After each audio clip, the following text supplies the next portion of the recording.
Hello, thank you very much for clicking on this video. I really do appreciate it. Today I will be tackling Beatles 1975.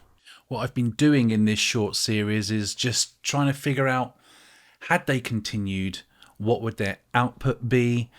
And I'm not doing it like I get a lot of comments saying, oh, that wasn't released in 1974. Again, that's how I hear you guys. That's so rude. It's not a collection of like my favourite songs either. There's a few songs on some of these albums that I've done that I'm like, it's all right. But, you know, you're not going to like every song on a Beatles album. Okay, you might do. But, I mean, does everybody like every song on the White Album? Revolution 9. Do I need to remind you? Revolution 9. I always just try and see what songs would fit the album. 1973 was quite hard because Lennon and McCartney really sounded different from each other at that point. I enjoyed 74, Beatles 74.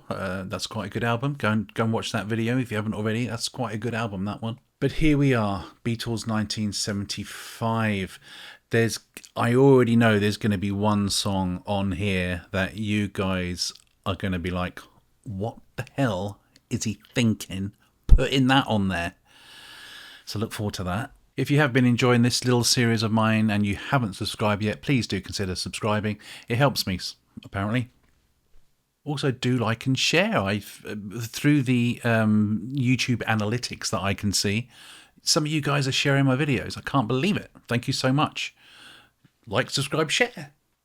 Okay, so let's crack on with Beatles 75. As usual, please let me know what you think of this in the comments. I read all of them. I try and reply to all of them as well. Let's do this. The first track is actually two tracks. For a long time, I did have the single edit of these two songs. Can you guess what it is already? Of these two songs. And then I realised that this whole album was a little short, so I put the longer versions of these songs. So track 1 and 2 is obviously Venus and Mars, followed by Rock Show. You've just got to open an album with that, haven't you, really? Yeah, I did.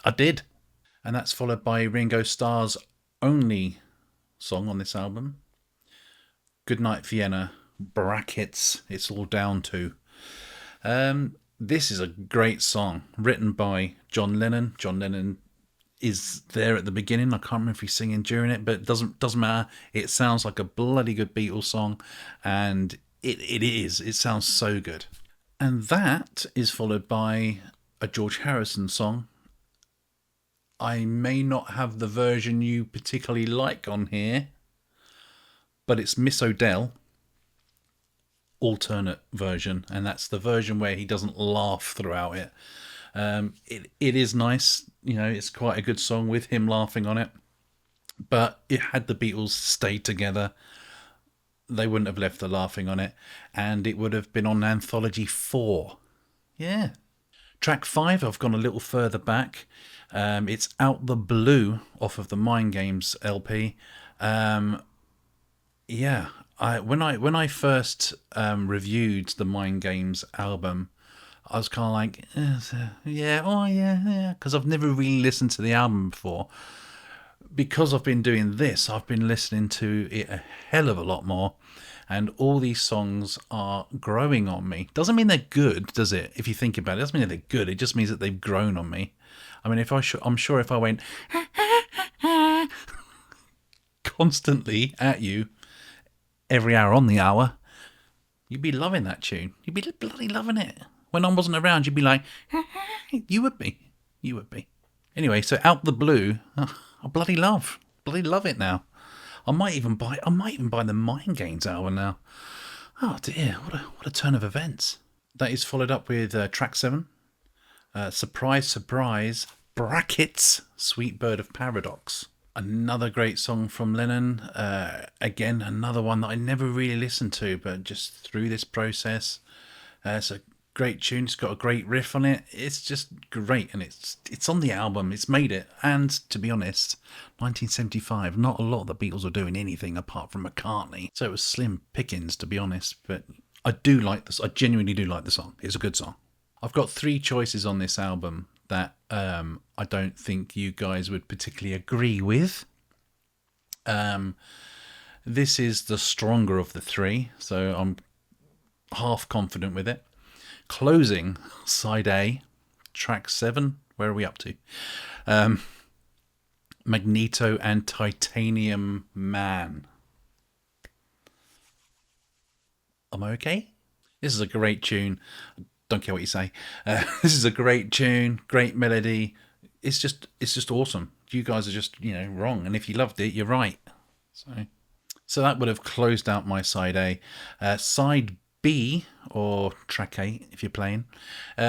Track 8 is Listen to What the Man Said. Good opener for side B. Everyone likes this song, don't they? It's kind of slow, but also, I don't know if funky is the right word. It's just a good song. Everybody knows it, right?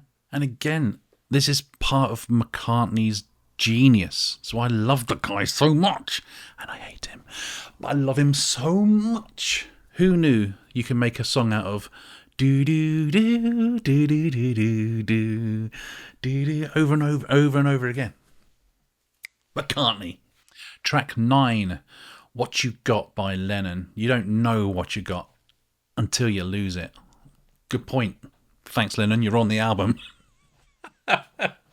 Again, Lennon it gets good riffs going. That God, didn't think that would come out as... That made sense what I just did, right? Didn't know I could do that. And that is followed by track 10, and one of the 3 tracks that you guys are going to think I'm crazy. Keep in mind, I knocked Bangladesh off this album.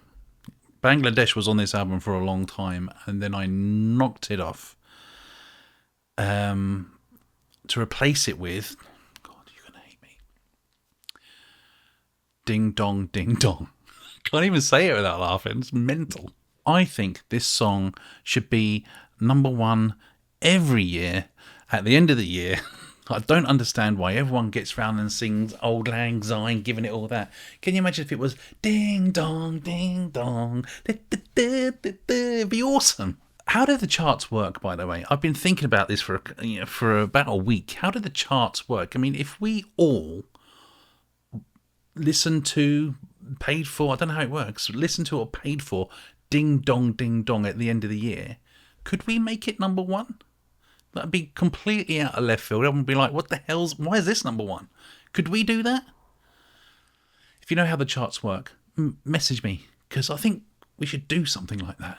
So yeah, Ding Dong is on the album. I bloody love it. It's a great tune. It's a great tune. And now we're going to slow it down with track 11, Bless You, John Lennon. Wonderful. It's just wonderful, isn't it? It's very soothing. It's very soothing. And that's what this album needed. Just needed a bit of soothness. Track 12 is Who Can See It by George Harrison. Someone called me crazy the other week because I didn't include it on a previous year. Well, it's here now.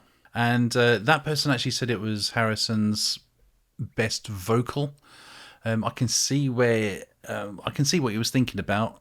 But Harrison, throughout this and throughout the 70s, he always sounded very strained to me. Do you agree? Was it Harrison's best vocal? Put it in the comments.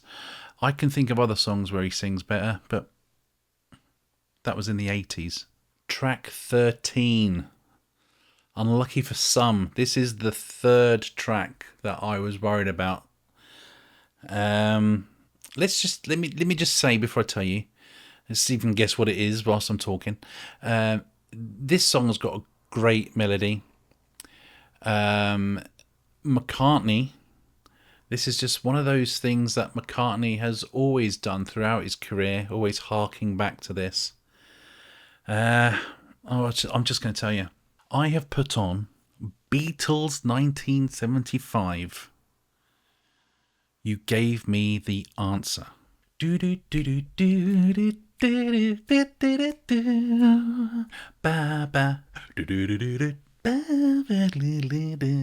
you're not familiar with it, go and listen to it quickly. You're gonna think I know there's some people out there going, Paul, that's my name, Paul. What have you done? I'll tell you what I've done. I put a cracking tune on, great melody. It's great. There's a bit of me that doesn't care what you think because it's awful, isn't it? Well, I don't think it's awful, and also it represents McCartney because this is the sort of thing that McCartney does. He'll always throw in an oldie-timey song, and this is great. And finally, track 14. For me, this is one of McCartney's best vocal performances. It's a song that, for myself, I didn't discover it until 2-3 years ago, and then once I heard it, I was like, oh my god, it's amazing. It's Call Me Back Again. It's so good, and it is one of his best vocal performances. If you've never heard it, which I can't believe you haven't, but because you're not stupid as me, but if you, it's such a good song, and it's an amazing album closer, which is what it is for me. So there you have it. That's my pick for Beatles 1975. Before you go, in my imaginary world of the Beatles staying together, in 1975, they would have split up. Maybe not because they hate each other, but maybe just because John Lennon wanted to concentrate on raising his son. So yeah, there you go. They broke up 1975. Oh, but wait, what am I doing? I'm making a double album. Beatles 1980. They came back one last time in 1980 to appease the fans. So look forward to that one. If you've got any suggestions, let me know because I'm still making it. Please let me know what you thought of Beatles 1975. If you can think of a good name for this album, please let me know because I want to name all these albums. If you've made this far and you're not subscribed, please do subscribe. Like, share. It does help me. Gets the old ad revenue in, doesn't it? It's too many ads. Sorry about that. You may go. The glasses I wear normally. Just about to... Got to edit this bad boy now. This is what I look like when I edit. Actually, it's more like this.